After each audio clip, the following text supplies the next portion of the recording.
Жительнице села Эльгай Сунтарского района республики грозит до 5 лет лишения свободы за мошенничество, которое она совершила под видом гадалки.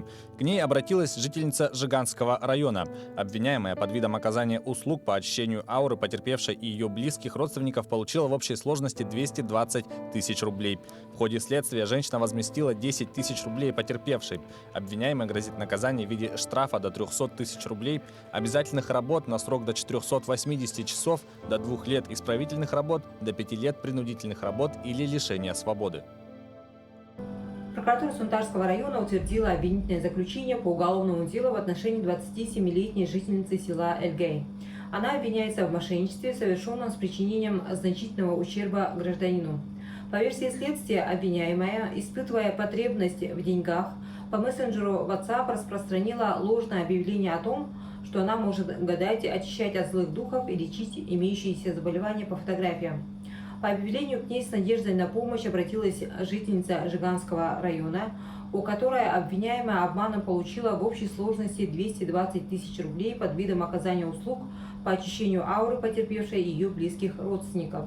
При этом 27-летняя женщина представилась потерпевшей как пожилая целительница по имени Элюня, сообщив ей, что не может разговаривать по телефону, в связи с чем все общение велось только по мессенджеру WhatsApp и СМС-сообщениям. После утверждения обвинительного заключения уголовное дело направлено прокурором в суд для рассмотрения по существу. Следователи устанавливают причины ДТП в Нерюнгринском районе Якутии. При столкновении микроавтобуса и грузовика погиб 58-летний мужчина. По сообщению Следственного комитета, в настоящее время устанавливаются обстоятельства произошедшего, изучаются причины автоаварии и условия, способствовавшие произошедшему. Отмечается, что проверка организована по признакам состава преступления об оказании услуг, не отвечающих требованиям безопасности, повлекших по неосторожности смерть человека. Напомним, что 12 декабря водитель микроавтобуса с 7 пассажирами в салоне на небезопасной скорости выехал на встречную полосу и столкнулся с грузовиком. 1 человек погиб, еще 4 доставили в больницу. Выяснилось, что водитель микроавтобуса оказывал услуги пассажирских перевозок без лицензии. Полицейские раскрыли грабеж по горячим следам в Верхневилюйском районе Якутии. Пресс-служба МВД республики сообщает, что в дежурную часть полиции обратился 38-летний житель села с сообщением о том, что у него отобрали рюкзак, ноутбук и компьютерную мышку. Общий материальный ущерб составил более 40 тысяч рублей. Подозреваемым оказался неоднократно судимый за кражу, грабеж и вред здоровью 27-летний мужчина. Установлено, что потерпевший возвращался поздно вечером домой и по пути встретил незнакомого мужчину. Как оказалось, у них есть общий знакомый, с которым у потерпевшего был конфликт. Со слов подозреваемого, он решил отомстить за друга и, отобрав у потерпевшего его вещи, скрылся. Все похищенные вещи изъяты и будут возвращены законному владельцу. В отношении мстителя возбуждено уголовное дело, и теперь ему грозит до 7 лет лишения свободы.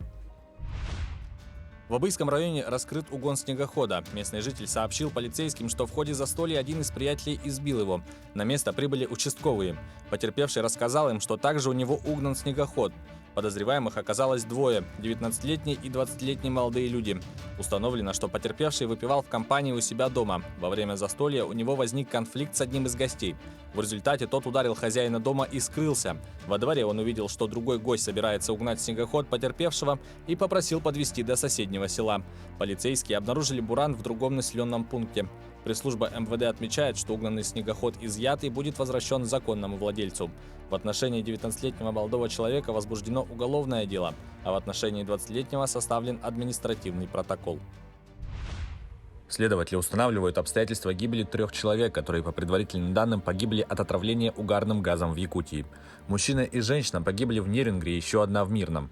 Вечером 9 декабря следователям в Нерюнгре поступило сообщение об обнаружении тел 35-летней женщины и 30-летнего мужчины в салоне машины.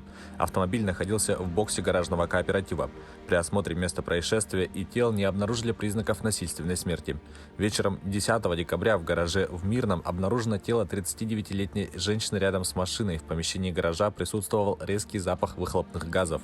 Признаков насильственной смерти на теле женщины не обнаружено, говорится в сообщении Следственного комитета. Отмечается, что для установления причин смерти погибших проводятся судебно-медицинские экспертизы. При этом следователи не исключают возможности гибели вследствие воздействия угарного газа от работающих двигателей автомобилей.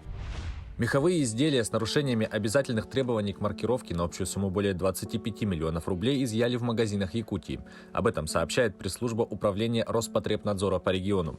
По результатам проведенных проверок проинспектировано более 3000 единиц меховых изделий. Из них выявлена реализация 509 единиц изделий с нарушением маркировки и отсутствием контрольных идентификационных знаков на сумму более 25 миллионов рублей. Материалы по нарушениям были переданы в суд для принятия решения о конфискации. Отмечается, что согласно закону продавец обязан своевременно предоставить потребителю необходимую и достоверную информацию о товаре. При этом в маркировке помимо информации о производителе должны быть указаны вид меха и его обработки, символы и инструкция по уходу за изделием. Информацию наносят на изделие, этикетку или товарный ярлык. Маркировка и информация должна быть предоставлена на русском языке. По меньшей мере 4 человека получили ранения в ходе беспорядков, возникших в субботу вечером в американской столице. В потасовках участвовали сторонники и противники президента Дональда Трампа.